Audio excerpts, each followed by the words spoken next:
TA titik atas pada skala termometer 2, ini TB berarti titik bawah pada skala termometer 2. Nah, 1-2-nya bebas. Celsius 2 yang X atau 1 yang X, 2 yang Celsius, nggak masalah. Ini sama dengan hubungannya. Saya teruskan. Berarti ini jadi 85 per 170 sama dengan C per 100. Ini bisa saling menyederhanakan. 1-2 berarti 2C sama dengan 100. Kita dapatkan C-nya 50 derajat. Itu kira-kira. Aduh, Den. Yuk. Begitu. Nah, pernah keluar di 2019, yang kemarin saya nggak dapat yang nasional, semenjak pandemi itu sulit dapat soalnya. 2019 seperti ini. Level nasional, ternyata keluar konversi skala. Kata-kata harus usaha mama teh. Pak, kalau bisa mah ditarget kita, Pak. Bikin perangkat, bikin ini. Jadi kita ini kira-kira berapa jawabannya atau yang mana? Ini kita udah bikin berapa mau kedua? Kayaknya baru satu. Aja. Kebetulan waktu itu sempat membahas soal jenis dengan Keisha, cuman mungkin bisa dikonfirmasi sama Bapak biar lebih kuat lagi gitu, Pak. Berapa jawabannya? Bagus kalau sudah bagus. Waktu itu kalau tidak salah yang C gitu ya. Kalau tidak salah tapi masih pengen dikonfirmasi. Jawabannya berapa? Waktu itu kalau nggak salah yang C jawabannya itu. Ya, kita coba aja ya, saya juga belum coba. Alhamdulillah, oke. Ini aja, skala termometer Fahrenheit menunjukkan 2 kali Celsius. Berarti saya tuliskan saja Fahrenheit itu 2C, kan gitu ya. Yang ditanyanya C-nya berapa? Ya sudah, tadi seandainya saya gunakan yang begini,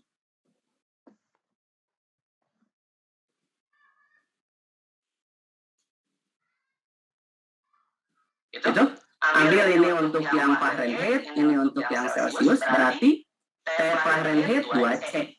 2C min 32 per 212 min 32 sama dengan C min 0 per 100 min 0. Kan begitu ya kira-kira. Jadi ini 2C min 32 per 180 sama dengan C per 100.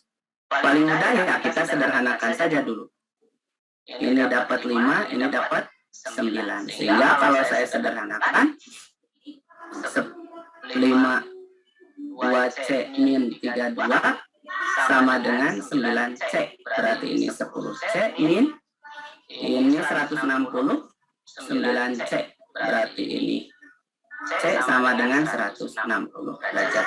Berarti C betul. Nah, sip lah. Oke. Untuk konversi skala nampaknya nggak masalah. Kita masuk ke pemuaian. Apa arti pemuaian? Pemuaian itu didefinisikan sebagai perubahan ukuran suatu benda karena faktor suhu atau kalor. Jadi kalau misalkan ada benda, misalkan karet, saya tarik, betul ukurannya berubah, tapi dia bukan konsep pemuaian, hanya konsep peregangan saja. Kalau pemuaian, penyebabnya harus kalor atau ada perbedaan suhu. Begitu. Jadi definisi pemuaian terikat perubahan ukurannya karena faktor suhu atau faktor kalor. Misalkan di sini ini agak lebay sebenarnya gambarnya, tapi untuk mempermudah nggak masalah. Ini ada panjang logam L0 ketika dipanaskan berubah menjadi delta L. Sebenarnya kalau pemanasannya merata, yang mengalami pertambahan panjang bukan hanya ujung, tapi keseluruhan bagian dia merata. Cuman ini untuk visualisasi mempermudah saja. Ya, bukan sebenarnya, oh Pak, berarti kalau dipanaskan yang bertambah hanya ujungnya saja. Oh enggak begitu. Kalau pemanasannya merata, maka yang bertambah adalah seluruh bagiannya. Dan yang nampak yang bisa kita amati secara langsung adalah delta L-nya. Makanya untuk mempermudah, delta L itu ya sudah diambil saja bagian ujungnya yang menyatakan pertambahan panjangnya ini. Ini panjang awal. Begitu. Cuman jangan ada kesan, oh yang bertambah ujungnya saja. Bukan. Seluruh bagian bertambah. Atau semakin regang jarak antar partikelnya. Gitu. Nah, pemuaian itu ada pemuaian jam, ada pemuaian luasan, ada pemuaian volume. Jadi 1 dimensi, 2 dimensi, dan 3 dimensi. Perumusan umum pertambahan panjang itu adalah begini. Ini yang sering. Pertambahan panjang ini sering. Kalau pertambahan luas ya relatif sama bentuknya. Delta A0, beta, delta T dengan A dengan beta itu 2 alfa. Gitu. Ini pertambahan panjang. Saya yakin sudah pada belajar. Begitupun untuk yang volume, biasanya kayak menghitung air yang tumpah karena memuai kayak gitu. Ini biasanya yang dipakai adalah volume. Nah, kalau untuk zat cair, ketika diketahui koefisien muai, maka bisa dipastikan koefisien muai yang dimaksud adalah gamma. Bukan alfa, bukan beta. Kenapa? Karena untuk zat yang sifatnya seperti air, itu tidak ada pemuaian panjang. Yang ada hanya pemuaian ruang atau pemuaian volume. Ya, jadi kalau meskipun tidak eksplisit, diketahui koefisien muai air sekian, maka itu pasti merujuk ke koefisien muai volume atau koefisien muai ruang. Gamma disimbolkannya. Contoh soalnya begini. Nah, seperti ini. Yang ini pernah dibahas belum? Kalau yang ini kebetulan belum. Belum, Iya, Pak. kita coba. Jadi di sini ada logam batang yang panjang totalnya L. Jadi di sini kita punya konsep tadi itu delta L sama dengan L0 kali alfa kali delta T. Nah, ini panjangnya L. L ini merupakan perpaduan atau gabungan dari logam A dan logam B. Jadi, kalau dibuat lebih ini lagi, L ini ada logam A, ini A, sebanyak atau sepanjang, oh maaf, A itu lebih pendek. A-nya cuma 1/4. A 1/4 L. Dan logam B yang panjangnya 3/4 L. Warna hijau lah.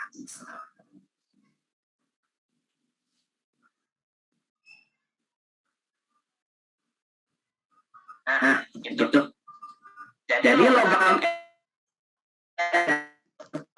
L, B 3/4 L.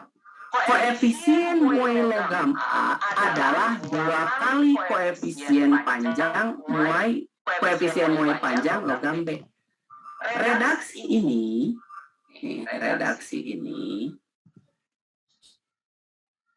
kalau dibuat dalam bentuk matematis, ini mengandung makna koefisien muai A sama dengan 2 koefisien muai B. Gitu. Ketika temperatur batang logam secara keseluruhan berubah dari 25 ke 105, ini menyatakan data delta T. Dan dipandang merata di seluruh bagian logam, baik logam A maupun logam B, terjadi perubahan suhu dari 25 ke 105. Atau dengan kata lain, delta T-nya sama dengan 80 derajat Celcius. Baik delta TA maupun delta TB. Tuh. Ternyata panjang total batang logam bertambah panjang totalnya yang bertambah, pertambahannya berarti kita sebut delta L, 1/10 L. Begitu. Berapakah koefisien muai panjang logam B? Kita fokus pertanyaannya pada koefisien muai logam B atau alfa B. Artinya, alfa A harus dinyatakan dalam alfa B. Tapi kalau soal menghendaki berapa koefisien muai panjang logam B, maka logam B-nya yang harus dinyatakan seberapa kali koefisien muai A. Tuh, nanti dalam persamaannya. Karena kita fokus pertanyaannya alfa B, berarti alfa A sudah kita nyatakan 2 alfa B sesuai keterangan dalam soal.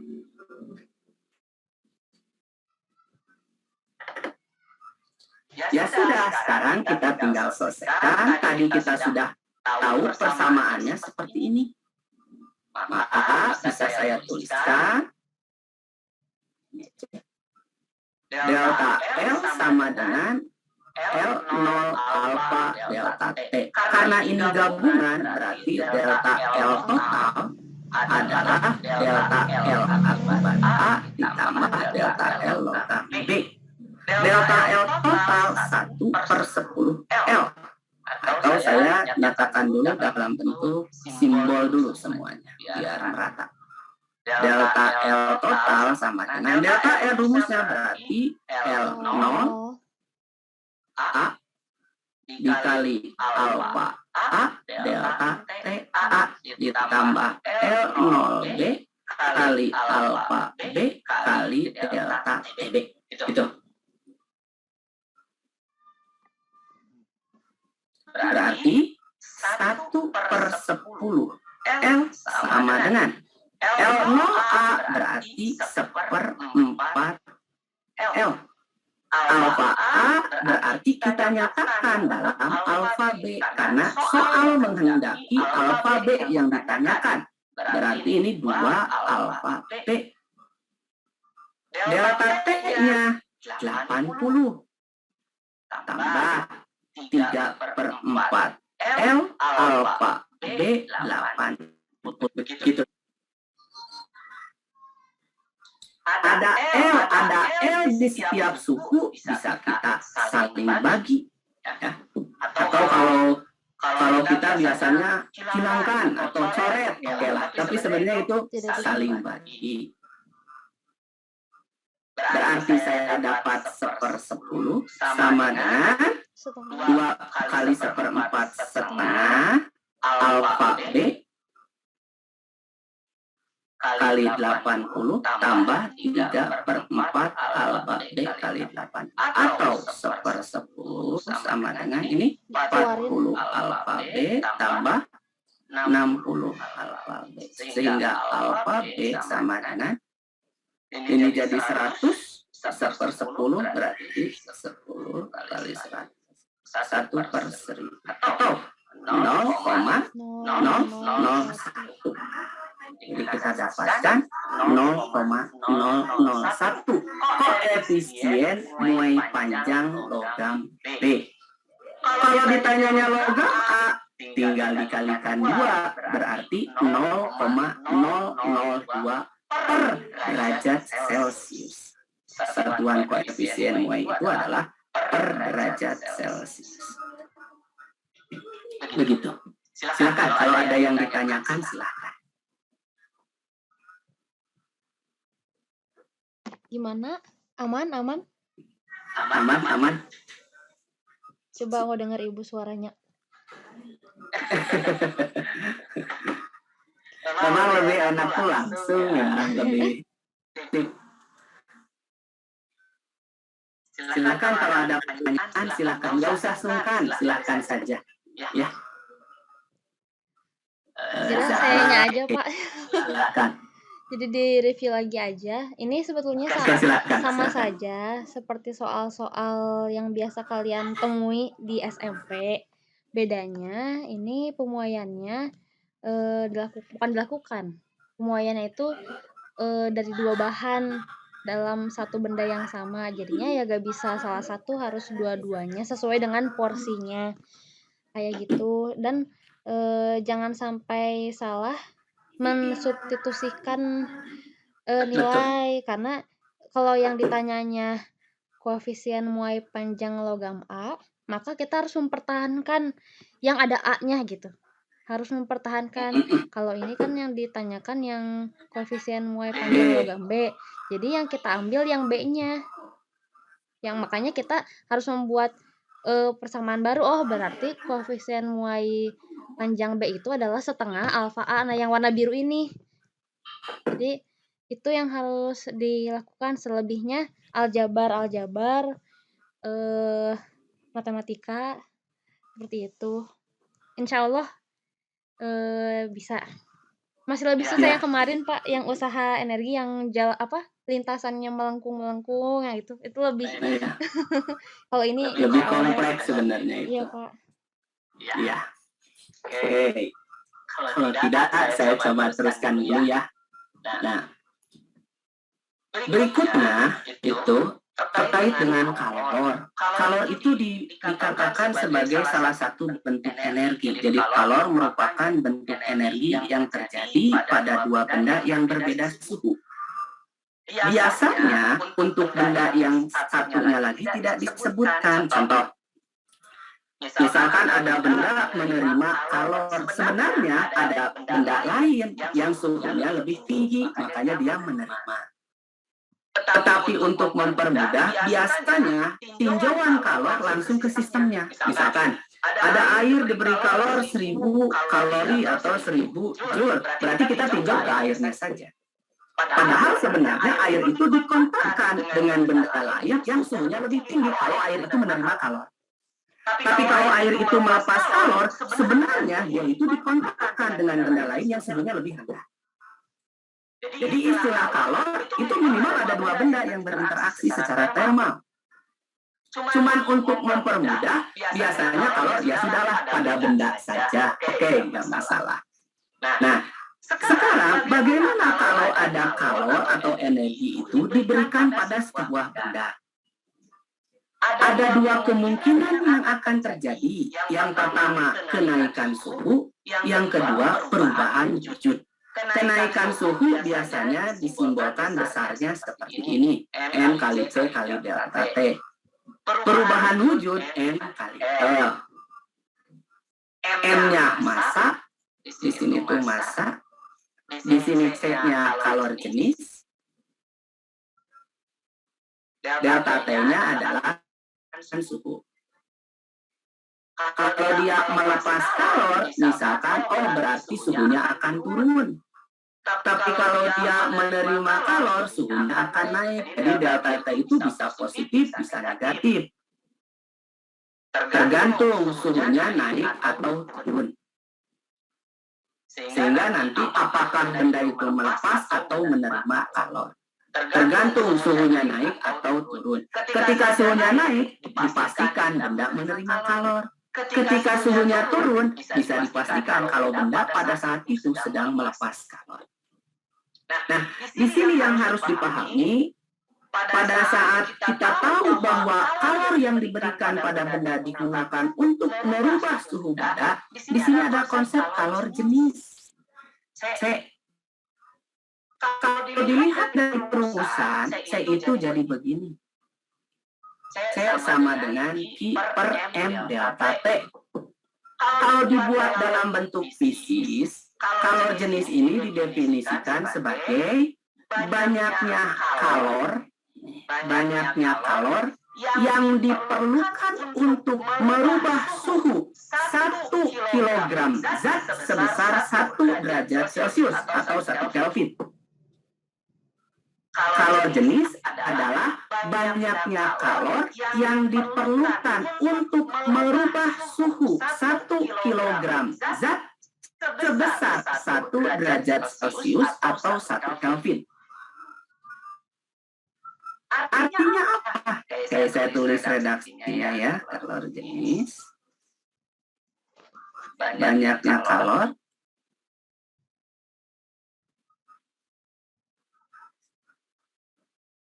yang diperlukan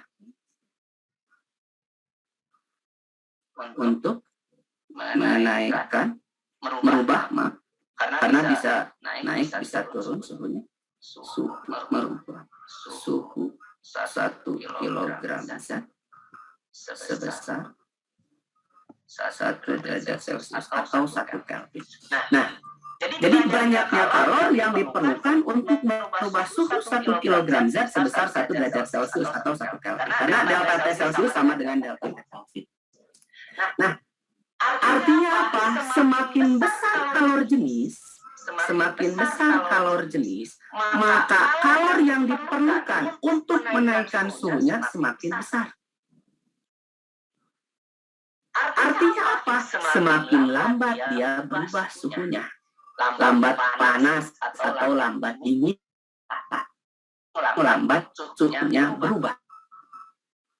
Semakin besar kalor jenis, semakin banyak kalor yang diperlukan untuk merubah suhunya, semakin sulit dia panas kalau kita ingin menaikkan, semakin sulit dia turun kalau kita ingin menurunkan. Itu konsep kalor jenis. Biasanya perubah suhu akibat kalor yang diberikan dalam bentuk diagram T terhadap Q, digambarkannya ini yang naik. Atau yang turun, nggak masalah. Artinya ada perubahan suhu. Kondisi yang kedua, ketika kalor diberikan pada benda, maka kecenderungan benda pada saat tertentu, ketika titik kritis tertentu, misalkan titik didih, maka dia akan merubah wujud. Berapa besarnya kalor pada saat perubahan wujud? M kali L. Massa dikalikan dengan kalor leburnya atau kalor latennya. Di sini didefinisikan istilah kalor lebur atau kalor laten. Dengan cara yang sama, kalor laten atau kalor lebur bisa didefinisikan sebagai banyaknya kalor yang diperlukan untuk merubah 1 kilogram zat.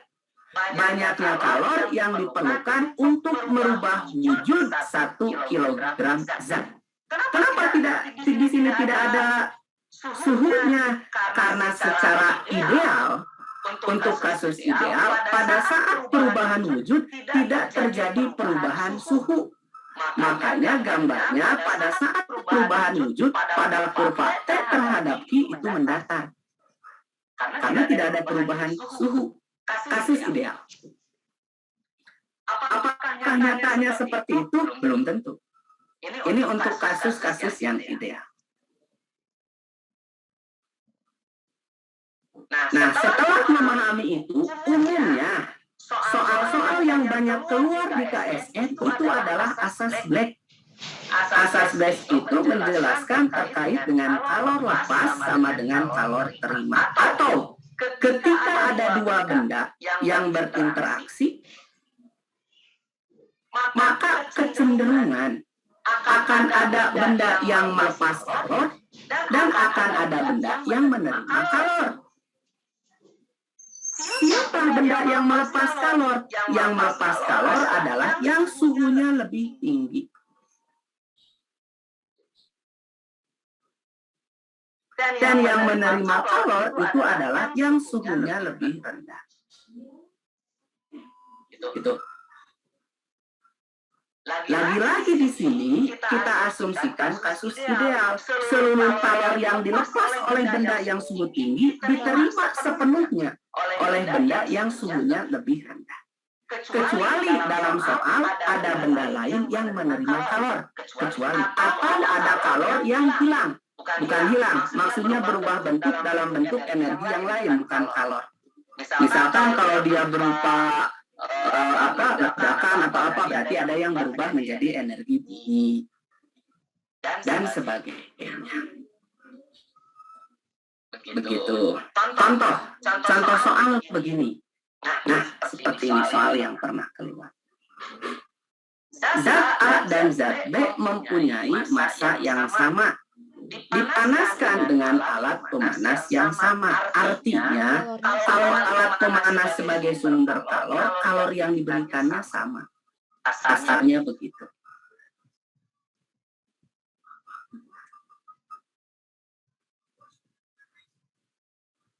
Nah, itu. Kalori yang diberikannya sama. Dalam suhu waktu yang sama, jadi ketika waktu yang sama, ternyata suhu benda A dengan benda B berbeda. Misalkan TB di bawah, ini TA. Nampak dari kurva TA lebih besar daripada TB, padahal QA sama dengan QB dan MA sama dengan MB. Itu. Berdasarkan ilustrasi ini, apa yang dapat kita simpulkan? Kira-kira yang mana jawaban? Jawabannya yang D. Yang D. D. Kenapa yang D jawabannya? Boleh tuh anak-anak coba Silakan, anak-anak, silakan. Ayo, yang mau jawab silakan biar diskusi. Silakan, ada pertanyaan, ada yang mau menjawab silakan. Biar nggak terlalu sepi. coba. Silakan. Boleh siapa? Silakan. Pak Rashid, Pak. Silakan Rasyad mau menjawab. Belum tentu deh ya. Saya hapus lagi. Tak khawatir Rasyad punya jawaban lain. Silakan. Saya jawabannya sama. Sama. Jawabannya D, Pak. Oke. Karena Alasannya? AA itu lebih cepat suhunya naik daripada benda B, Pak. Oke, artinya dengan kalori yang diberikannya sama, ternyata A lebih cepat naik. Artinya A berarti kalori jenisnya lebih kecil daripada kalori jenis benda atau zat yang. Oke, good. Jawabannya betul. Oke. Kalau begini, ini persoalan asas Black. Bisa dicoba dulu, silakan. Biar dikotret dulu, silahkan.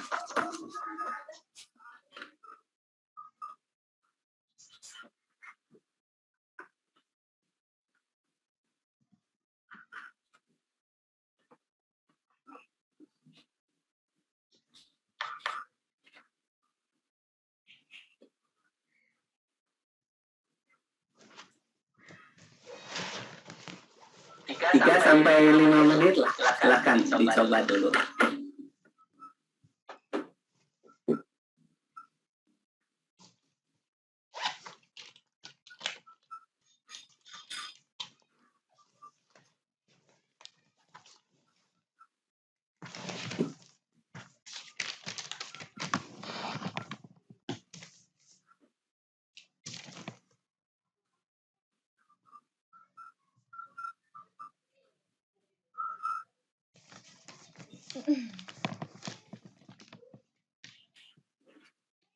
Silakan.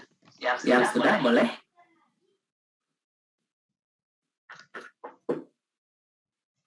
Jadi di sini itu ada air, suhunya 90.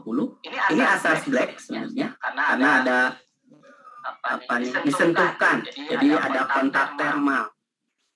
Umumnya soal-soalnya itu disentuhkan, dicampurkan, berarti ada interaksi antara satu benda dengan benda yang lain. Kita identifikasi benda mana yang suhunya lebih tinggi, benda mana yang suhunya lebih rendah. Ketika berinteraksi, baik sentuh atau bercampur, maka ada kalori yang dilepas oleh benda yang bersuhu tinggi ke benda yang suhunya lebih rendah. Besarnya kalori yang dilepas, kasus ideal, itu sama dengan kalori yang diterima oleh benda yang bersuhu lebih rendah. Boleh bertanya Pak untuk memastikan? Boleh, silakan. Boleh, silakan. Kan kalau di konsep fisika delta itu kadang lebih merujuk pada keadaan akhir dikurangi keadaan awal. Namun itu kan kebanyakan kasusnya gitu. Tapi untuk kasus asas Black, delta T-nya itu hanya merujuk pada perubahan saja, Pak. Betul tidak, Pak? Betul. Betul ya? Iya. Hanya perubahannya saja. Betul. Atau Iya. tidak minus Sebenarnya perumusan itu jadi begini. Q lepas plus I terima itu sama dengan 0. apa? Dan di antara Q lepas dan yang Q terima itu pasti akan ada yang negatif. Yang negatif siapa? Yang lepas. Karena suhunya kecenderungan lebih rendah. Apa Di dia? sini tuh delta T negatif. Tunggu, delta T lagi di zoom.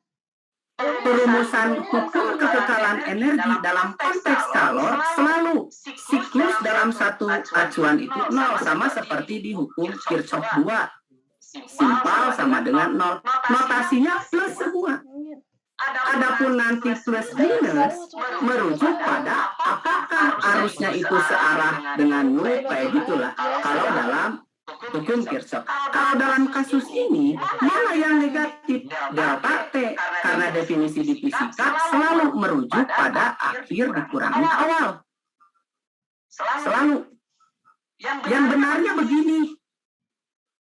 Kalau kita ingin memasukkan nilai delta ini karena dipastikan negatif, bisa dipastikan Q lepas juga akan bertanda negatif.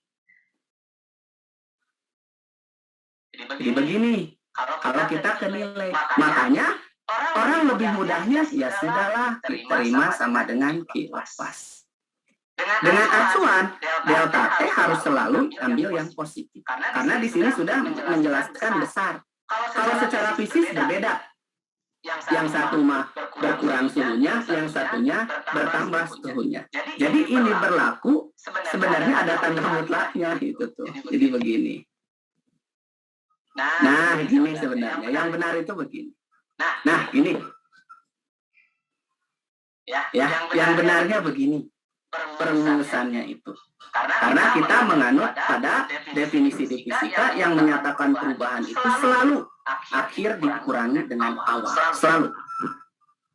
Makanya karena ini sudah tanda mutlak, ya sudahlah. N tidak mungkin negatif. Karena masa tidak ada yang negatif. C tidak ada yang negatif. Dalam tabel, setiap zat punya kalor jenis yang bernilai positif. Yang mungkin negatif adalah delta T. Karena terikat tanda mutlak, ambil saja delta T selalu yang positif, baik pada saat melepas maupun pada saat menerima. Begitu kira-kira konsep dasarnya.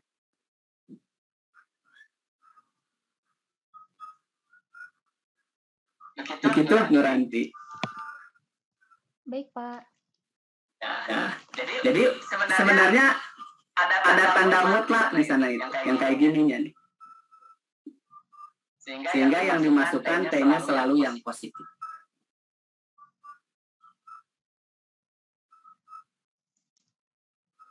Mirip ketika nanti kita belajar optik, ada istilah perbesaran. Jadi perbesaran di sana itu di optik itu M sama dengan S aksen per S. Itu ada tanda mutlaknya. Kenapa ada tanda mutlaknya? Karena S aksen memungkinkan dia bertanda negatif. Misalkan pada kasus cermin, ketika bayangan terbentuk di belakang cermin, S aksen pasti negatif. Masa ada perbesaran yang negatif? Nah, makanya dibuat tanda mutlak. Meskipun perbesarannya diperkecil, misalkan 0,5, tandanya selalu positif. Karena ada tanda mutlak terikat dengan definisi. Itu. Di sini juga sama. Besarnya kalor yang diterima sama dengan besar kalor yang dilepas. Oleh dua benda ini ya. Bukan oleh benda yang sama, tapi oleh benda yang berbeda. Ini yang suhu rendah. Ini oleh yang suhu tinggi.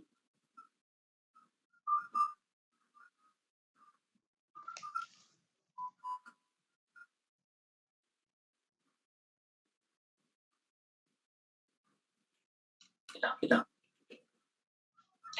Yang ini berapa jawabannya? Silakan. Ada yang sudah?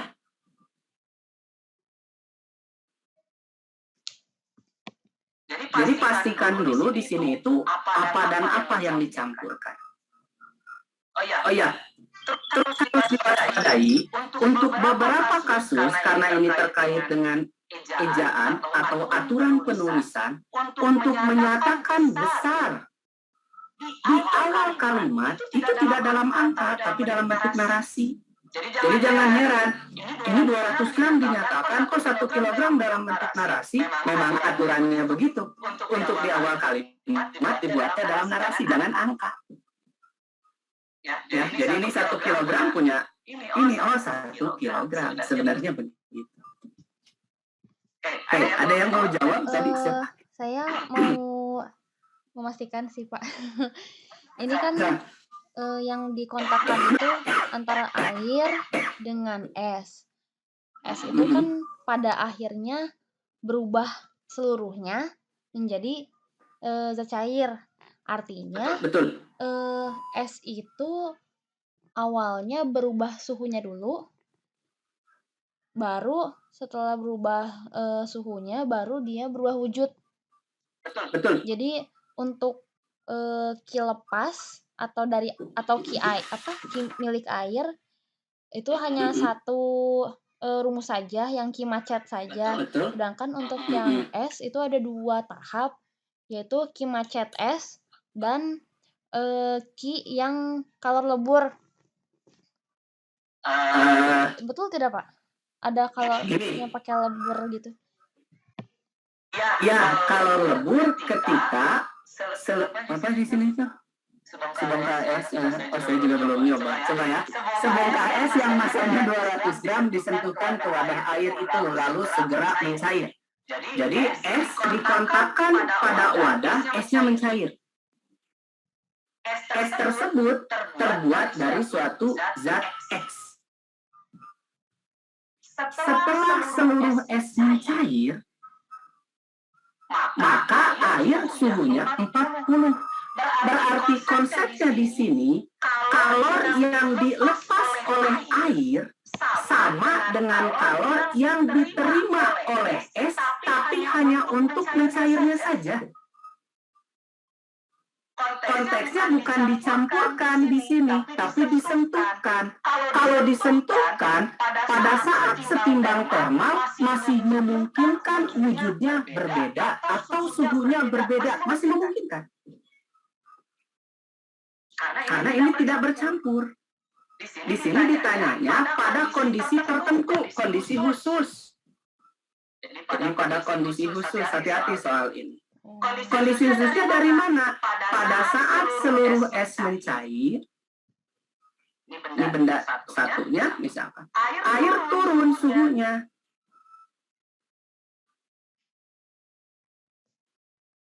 Es. Stop. Oke, jangan kena. Nah, suhunya turun menjadi 40. Jadi kondisi akhirnya bukan 40 derajat Celcius keseluruhan es dan air, bukan. Ini bukan dicampurkan, hanya dikontakkan. Pada saat setimbang termal tertentu, es yang mencair seluruhnya, ternyata air suhunya turun menjadi 40. Kalau begitu esnya suhunya berapa? Karena keterangan soal seluruh es mencair, bisa dipastikan kondisi akhir es itu adalah air yang 0 derajat Celcius.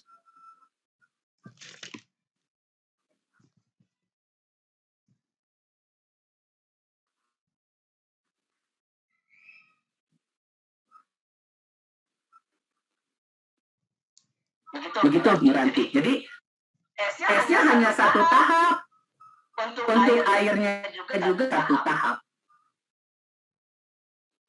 Es hanya ubah wujud, air hanya suhu turun.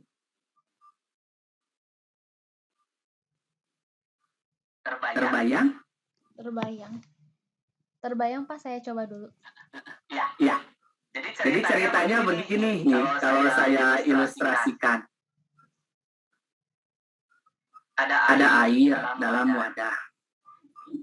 Wadahnya itu seakan ini, yang merah wadahnya. Saya agak lebaikan wadahnya. Nah, wadahnya. Di sini ada es. Sini ada Oh, nanti aja. Jauh. Sini ada es. Berapa bongkah? Sebongkah. Oke, sebongkah. Nah, gitulah. Dikontakkan es ini ke sini. Tuh, dikontak. Ya Allah.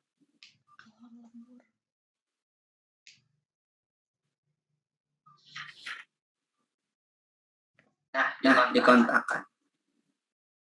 Itu ke sini. Pada saat dikontakkan, karena di sini air suhunya 90, sedangkan es hanya diberi keterangan es saja. Pada saat dikontakkan, karena ini ada interaksi termik, tapi kan tak terhalang oleh wadah. Wadahnya di sini dibatasi. Wadahnya itu penghantar panas yang sangat baik. Artinya apa? Ketika ada interaksi termal, kalori yang diterima wadah dari air seluruhnya akan diteruskan pada es tanpa dikurangi sedikit pun. Karena dia penghantar panas yang sangat baik. Sehingga di sini bisa kita terapkan asas Q lepas sama dengan diterima. Yang dilepas air sama dengan yang diterima es. Nah, pada saat setimbang tertentu, diketahui kalau suhu air 40 derajat Celcius, ternyata esnya seluruhnya mencair. Nah, berapakah kalor lebur zat X tersebut atau kalor lebur S tersebut? Itulah kasarnya. Isinya yang B bukan, Pak? Belum coba. Kita coba ya. Ada yang lain? Ada yang lain? Boleh nggak? Sama Pak jawaban. Boleh dicoba. Ini kan berarti si air itu, mana air turun hanya QMC delta T. Ini mencair hanya M kali L. Ini yang melepas, ini yang menerima. Masanya saya A, ini S. Karena kalornya sama, karena dia dihubungkan oleh penghantar yang sangat baik, maka bisa kita katakan M S kali L sama dengan M air C delta T. Berarti L sama dengan M air C delta T per M S. Tinggal dimasukkan saja. M air berapa? Masanya 2. C-nya 1. Delta T-nya dari 90 ke 40. Berarti 5 lah ya. MS-nya berapa? Masa S-nya berapa masa S-nya? Untuk airnya 1 kg, S-nya 200 gram. Jadinya Untuk dirubah ke gram. airnya 1 kg, ini 2. 52. Ya, muncul angka 25. Gitu ya. Kalau nanti ya konversi satuannya harus dikonversi dalam satuan yang sama. Kalau SI semuanya SI. Kalau non SI ya harus setara juga. Mau dalam bentuk C-nya kal per gram derajat Celcius atau joule per kilogram derajat Celcius nggak masalah. Tapi kalau di sini kita ngikutin saja, berarti ini jadi 1000. Karena ininya gram. Ini 50, masa S-nya berarti jadi 200. Jadi ini jadi 50, ini 1, ini 1000, ini 200, ini 1000.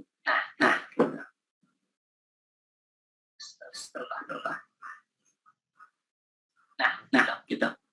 1000 bagi 200 dapat 5, 5 kali 50, 250. Jadi jawabannya betul, 250 gram per, 250 kalori per. Saya sempat terkecoh Bapak tadi di soal sebelumnya.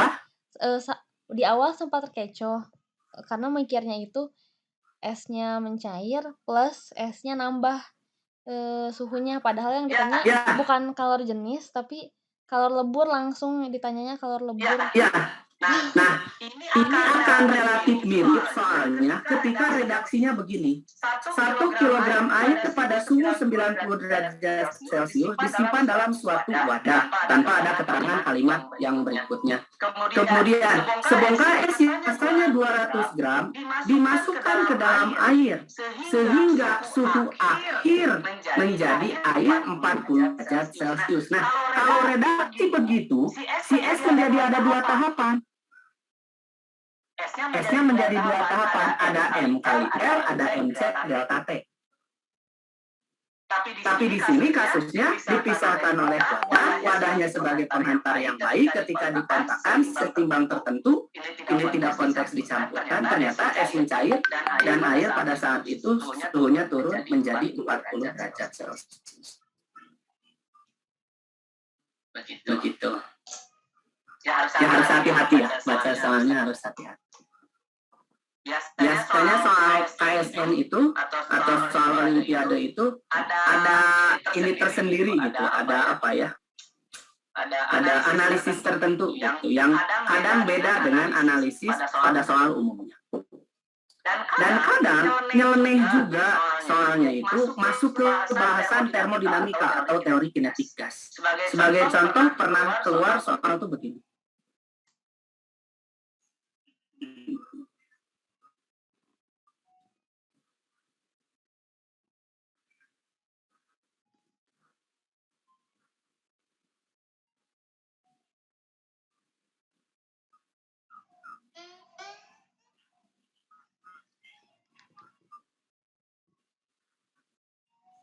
Oke, kita jelaskan dulu.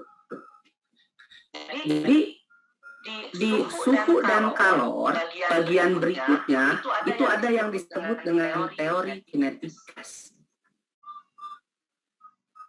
Atau ada juga yang pembahas gas ideal, tidak masalah. Artinya begini, kalau ada gas, misalkan gas, saya tutuplah, ini ada wadah berisi gas. Ini gas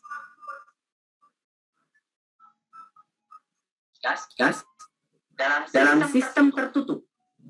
Jadi biasanya soal-soal itu dalam sistem tertutup. Kenapa? Karena besaran-besaran fisikanya lebih mudah teramati ketika dia sistemnya tertutup. Artinya, tekanannya menjadi lebih terukur. Volume jelas menjadi terukur karena sudah tertutup. Begitu. Dan jumlah partikel selama terjadi perubahan itu tetap karena tidak ada partikel gas yang keluar. Nah, pada saat gas ini dalam sistem tertutup, maka dia akan mengalami banyak perubahan tergantung proses yang kita kehendaki. Umumnya, perubahan dalam sistem gas tertutup ada yang disebut dengan isotermik. Atau jangan gini, jangan ini dulu. Saya ini dulu. Biar nah, gas dalam sistem tertutup di dalamnya pasti punya tekanan, pressure, pasti punya volume, pasti punya temperatur, pasti punya partikel atau jumlah partikel. Begitu. Nah, dalam proses perubahan, misalkan kita tekan atau kita tarik atau disentuhkan dengan sistem yang lain yang suhunya berbeda, maka memungkinkan tekanan, volume, suhu, dan kalornya itu berubah. Kalau jumlah partikel ini selalu konstan karena sistemnya tertutup. Gitu. Ini selalu tetap. Ini kemungkinan berubah. Proses-proses yang mengalami perubahan P, V, dan T umumnya di fisika itu dibagi menjadi 4 bagian. Pertama, ada yang disebut isotermik atau isotermal. Ada istilah isobarik. Ada istilah isoforik. Ada istilah adiabatik.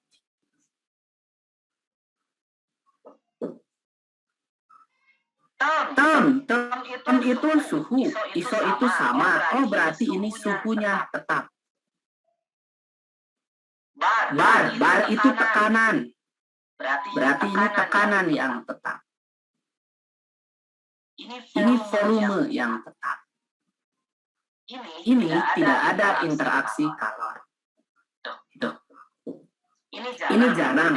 Di level SMP ini jarang. Yang biasa di level SMP ini, dan ini. Yang paling sering muncul itu adalah dua proses ini. Itu. Ini sering muncul.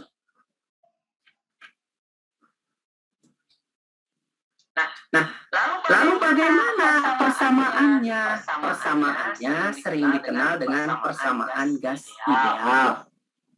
P, V, N, R, T atau P, V, N, K, T.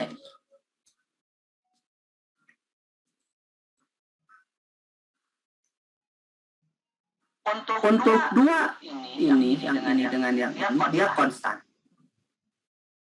Jadi biasanya jarang ditinggi. Nilainya tertentu. N itu menyatakan jumlah mol, N itu menyatakan N besar, menyatakan jumlah partikel, R itu menyatakan bilangan gas universal 8,314 atau dalam liter ATM 0,0. K itu tetapan, itu 1,38 sekian. Itu ya. Nah, tapi ini kalau diperlukan pasti diketahui dalam karena ini relatif tetapan yang tidak umum untuk anak SMP. Nah, sekarang bagaimana kalau mengalami perubahan? Nah, karena ini konstan atau tetap, saya sebut saja ini C sebagai konstanta. Maka ini persamaan menjadi begini. C artinya P per T. Nah, karena konstan artinya P1 P1 T1 sama dengan P2 V2 T2 gitu. Dari sini kita bisa turunkan persamaan untuk isoterm atau isotermal. T-nya sama, berarti T1 sama dengan T2, maka persamaannya P1 P2. Nah, gitu. Ini tekanannya yang tetap, P-nya yang tetap, berarti P1 sama dengan P2 per T2. Ini isotorik volumenya yang tetap, berarti P per T. Nah, ini yang nanti kita akan gunakan untuk menjawab soal ini.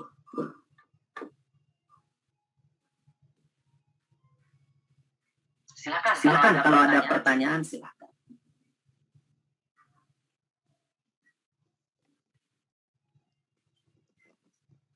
Oke, kalau tidak ada, kita teruskan. Nampaknya harus di halaman ya.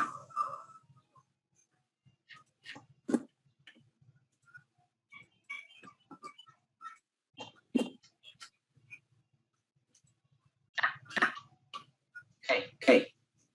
Kita lihat soalnya. Ada sejumlah gas dalam ruang tertutup. Saya sebut saja di sini. Seperti ini. Ini gas. Itu. Kondisi 1 itu tekanannya adalah A P1-nya. Volume 1 B. Temperatur 1 C. Kemudian berubah menjadi kondisi yang kedua. Dari sini kedua. Berarti ada P2, ada V2, ada T2.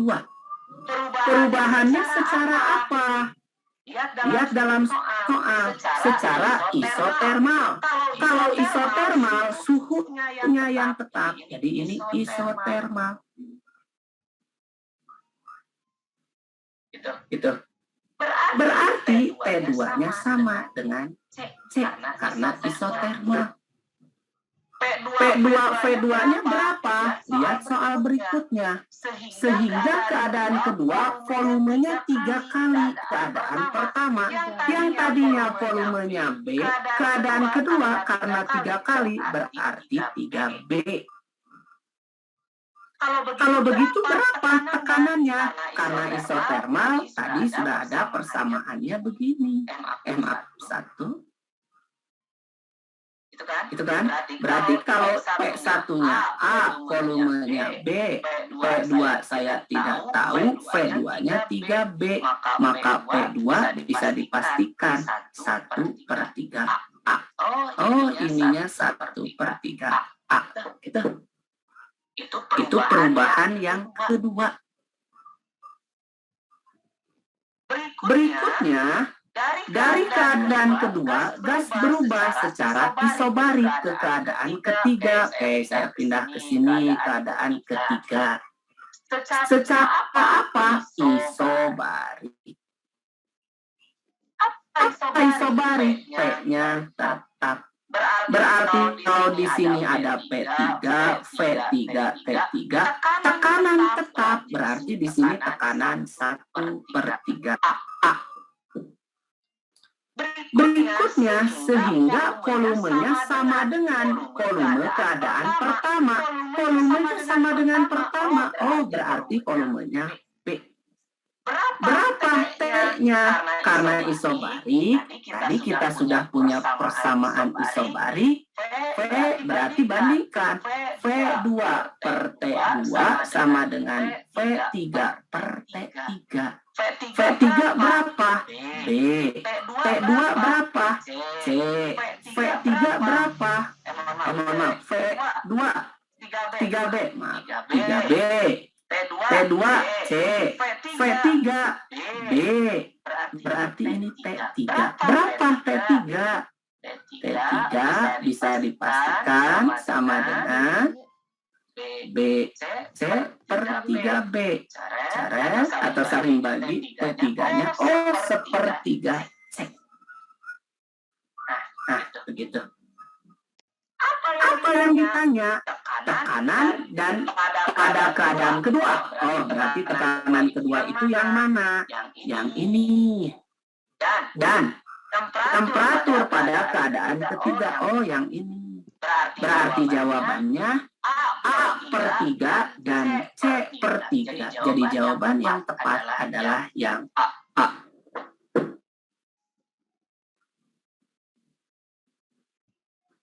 Begitu soal yang termodinamika biasanya begitu. Gimana yang soal ini? Silahkan, ada pertanyaan. Nanti kan ada pertemuan yang tatap muka ya. Kalau masih ada yang bingung atau ada soal yang belum terselesaikan, ditandai. Nanti pada saat tatap muka bisa kita diskusikan. Kalau Zoom memang kadang kurang greget gitu ya. Ini konsepnya teori kinetik gas atau gas ideal dan proses-proses dalam termodinamika.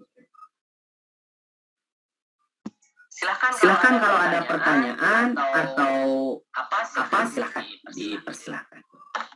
Mungkin di-review aja dulu ya Pak ya yang Boleh silahkan. Boleh di next Pak slide-nya Pak? Oh boleh. Nah, silahkan. Oke, jadi untuk pertama minimal kita paham konsep dasarnya bahwa suatu gas dalam ruang tertutup itu bisa mengalami 4 hal. Bisa isotermal, kata kuncinya term aja, dari temperatur, terus bisa mengalami isobar, bar itu kan tekanan, jadi bisa mengalami tekanan tetap, juga bisa isokorik, volume tetap, atau adiabatik.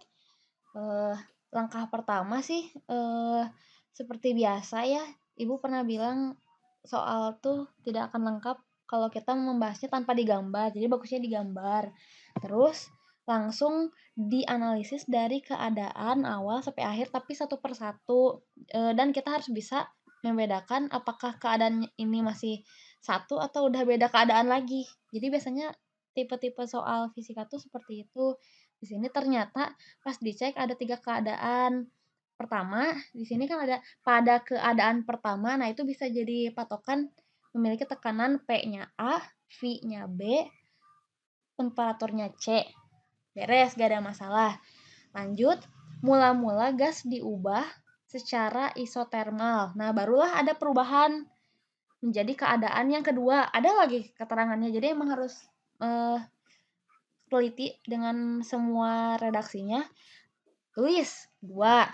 Di keadaan kedua ternyata isotermal. Kalau isotermal berarti T-nya tetap. Berarti persamaan yang tadinya PV per T menjadi PV saja. Jadi itu sudah, tinggal dilihat apa perubahannya. Volumenya 3 kali volume keadaan pertama. Berarti V2 sama dengan 3B. Lanjut terus udah mana ya? Volume 3 kali.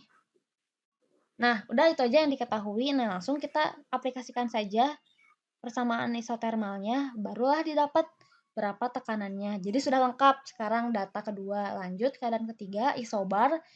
P-nya sama, berarti persamaan yang tadinya PV per T, P-nya hilang.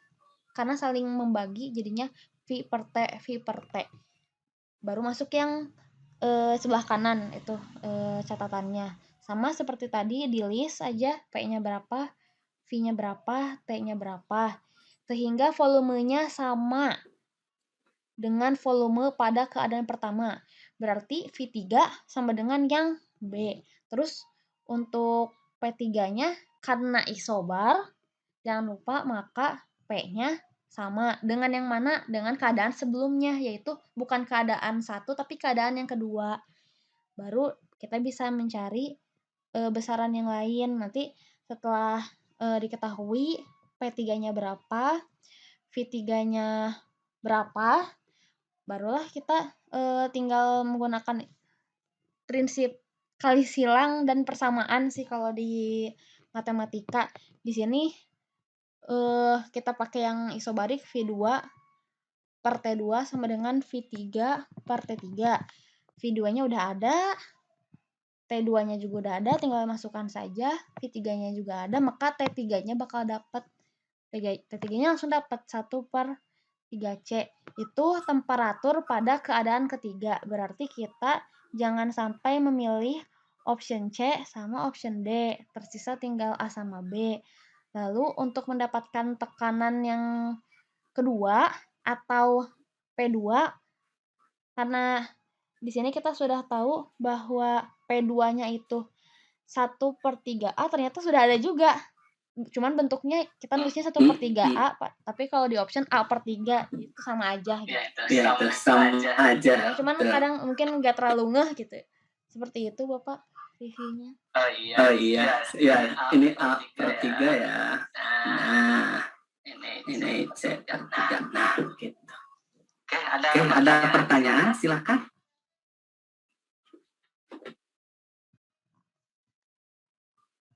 Kalau Nggak usah kan ya, kalau mau bertanya silahkan. atau bisa memberi tanggapan, aman Pak gitu, atau aman Bu. Oh iya. Aman.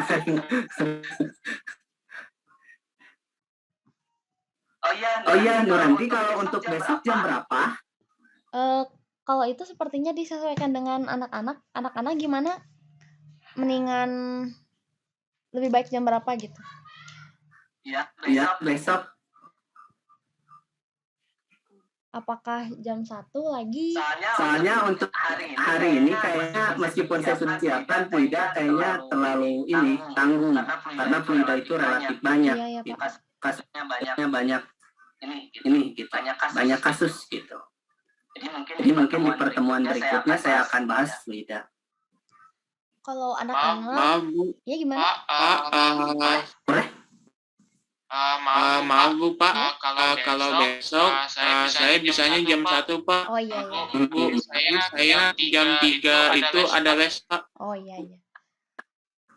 Berarti jam 1 ya. Kalau yang lain gimana? Boleh. Bapaknya gimana Bapak? Apakah ruang di jam tersebut? Insya Allah bisa jam 1. Pagi mau pagi mau siang saya tawarkan, kecuali yang Kamis Jumat itu saya ke kampus dulu. Tapi kalau besok insya Allah bisa.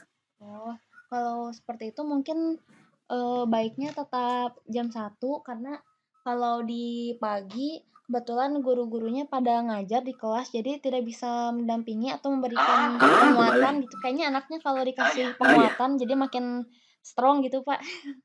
Betul. Memang saya juga maaf mungkin ada keterbatasan dalam hal penyampaian itu gini. Belum tentu misalkan tetapi yang diterima belum tentu begitu. Biasanya guru yang di sekolah itu jauh lebih bisa menyampaikan ke anak karena sudah tahu karakter dan cara, oh anak kayaknya lebih paham kalau dijelaskan begini karena lebih tahu karakter kan. Jadi kalau saya mungkin ada beberapa misalkan dari segi bahasa atau kalimat dalam menyampaikan ada yang kurang pas. Nah, misalkan oleh Nuranti lebih diperjelas supaya diterima oleh adik-adiknya lebih enak gitu. Itu jauh lebih bagus kalau menurut saya. Karena kan saya tahunya di sini aja di Zoom gitu. Saya tidak tahu kalau anak ini tuh diberi jelaskan begini nggak akan mengerti. Tapi kalau begini kayaknya bakalan mengerti. Nah, biasanya guru di sekolah lebih tahu dengan karakter itu gitu.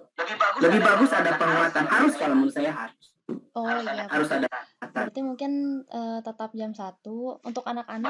Boleh. Sebetulnya kalau Mohon maaf, Mbak. Bu, besok ada technical meeting untuk yang OSN. Saya sudah bicara dengan Pak Suhara. Oh, siap. Ya, waktunya memang masih jam 9. Tapi terakhirnya biasanya suka sampai siang. Mm-mm. Jadi ada technical meeting itu tanggal, Oh, iya, 2 hari, Pak. Saya barusan nge-WA ke Bapak. Ada barusan Iya. itu. Oh iya, betul. Tanggal Baru 21. Iya. Tanggal Betul. 21 itu ada technical meeting. Itu biasanya sampai siang gitu. Oh, berarti bisa di Jumat lanjutnya, Bu ya? Hari Jumat siang berarti ya? Bagaimana Raka kalau kemarin technical meeting itu sampai jam berapa atau Keisha? Oh iya, kalau simulasi itu Bu sesuai waktu pelaksanaan yang sebenarnya jadi 150 menit. Jadi sekitar 2,5 jam. Jadi kalau misalkan mulai jam 9 berarti selesainya 11.30. Ya, kadang-kadang kan kemarin ada pengunduran, Kak. Oh iya. Ya, itu yang Khawatir ada hal teknis lain yang di luar prediksi, betul. ya kan kayak kemarin rencana jam 9 atau jam 11 yang tanggal 7. Betul. Nah, itu Amannya mendingan di ini saja dulu, Bu ya. Mendingan berarti kan 2 hari, Bu ya. ya Berarti amannya sih bisa dilanjut lagi Jumat. ya supaya apa ya Bapak juga atau kami bagaimana Raka atau mau menghubungi Bapak atau diputuskan Jumat saja. Boleh, bebas kalau saya mau Jumat, saya tetap akan kirim dulu materinya, siapa tahu mau mencoba dulu, jadi Jumat benar diskusinya. Kalau menurut saya kan Bu, ini simulasi yang kedua ya. Jadi teknik meetingnya kayaknya akan terlalu lama karena sudah disampaikan beserta tanya jawabnya di simulasi yang pertama. Jadi sebenarnya bisa jam 1 tetap itu. Tanggal begitupun tanggal 21 hari Kamisnya masih bisa jam 1. Oh ya. Ya begitu mungkin Pak. Oh, boleh.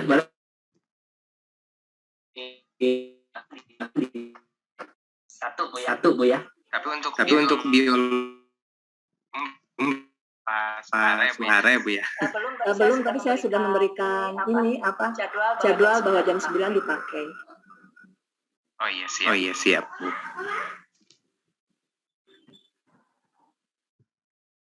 Siap. Berarti untuk atau seandainya misalkan kan 2 hari ya, berarti besok fisika yang hari Kamis yang itu bisa oleh Pak Suhara, mudah-mudahan bisa ya Pak Suhara.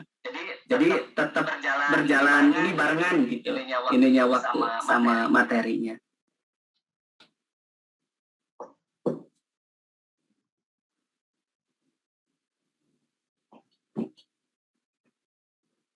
Oke, berarti kita tetap besok jam 1 kita schedulekan untuk melanjutkan pembinaan materi fluida dan seterusnya. Saya ini kembali sekiranya materi-materi yang disampaikan ada yang masih bingung atau ada hal yang perlu ditanyakan, mohon jangan sungkan untuk ditanyakan. Boleh nanti pada saat pembinaan atau boleh seandainya misalkan sedang belajar atau apa ada kendala, boleh di WA saja ke sini. Dipotokan atau gimana lah, terserah ya. Di WA saja ke sini. Dengan hati saya coba jawab. Ya, Iya, Pak. gini. Untuk anak-anak, Nggak usah ragu ya, nggak usah canggung. iya, Pak. Silahkan. Kalau aslinya sih pada suka nanya dan request soal. Cuman kalau misalnya Betul. lihat anak-anak untuk mekanika eh, Mhm. relatif aman, namun Mhm. yang agak perlu dikasih pendalaman banget itu yang listrik magnet mungkin boleh lebih ke ya. arah sana. Karena listrik magnet itu materinya sudah banyak SMA banget yang Ya, keluarnya. kayak hukum Kirchhoff 2, Betul. terus Ya, hukum perubahan dua flux, simpel sudah diberikan. arus Betul. induksi yang Ya, seperti itu. induksi juga diberikan. Soalnya agak-agak mungkin agak tricky. Ada yang magnet menimbulkan listrik menimbulkan Ya, magnet. karena itu tidak nampak secara langsung, besaran-besarannya yang nampak hanya gejala saja. Ya, oke, siap. Terus, Seperti itu, Bapak. ya, boleh. Nanti kita coba diskusikan. Berarti agak perjelas di bagian itu terutama. Oke? Ada pertanyaan lain? Ya, kalau masih ada, boleh di WA saja ya. Nanti ketika misalkan sedang belajar atau apa, ada yang mau ditanyakan, boleh di WA saja. Jangan sungkan untuk di WA saja. Mungkin itu saja, Nuranti, untuk hari ini yang bisa disampaikan. Mohon maaf atas segala kekurangan. Assalamualaikum warahmatullahi wabarakatuh. Waalaikumsalam, Bapak. Waalaikumsalam warahmatullahi wabarakatuh. Sama-sama. Bapak masih di Bandung, Pak? Di Bandung. Oh, saya kaget lihat ini Zoom-nya UNY. Apa? Takut Bapak. Zoom. Iya, ini. Oh, itunya. Linknya. Saya mahasiswa UNY dikasih Zoom yang berlisensi gitu. Oh, tapi Bapak masih di UPI, Pak? Mengajar di UPI? Dikasih gitu. Kalau di UPI saya baru aktif lagi nanti September karena sekalian penelitian disertasi. Masya Allah, Bapak. Semoga lancar ya, Bapak. Mudah-mudahan, amin semuanya mudah-mudahan Ya, dilancarkan. Bapak salam untuk istri Bapak juga, soalnya temannya Mama gitu. Iya. Iya, Bapak. Terima kasih banyak atas waktunya. Sama-sama. Ini nanti saya kirim ya coretan ini ke Nuranti. Siap, Bapak. Selamat beristirahat, Bapak. Ya, sama-sama. Terima kasih. Saya live ya, Pak. Ya, siap.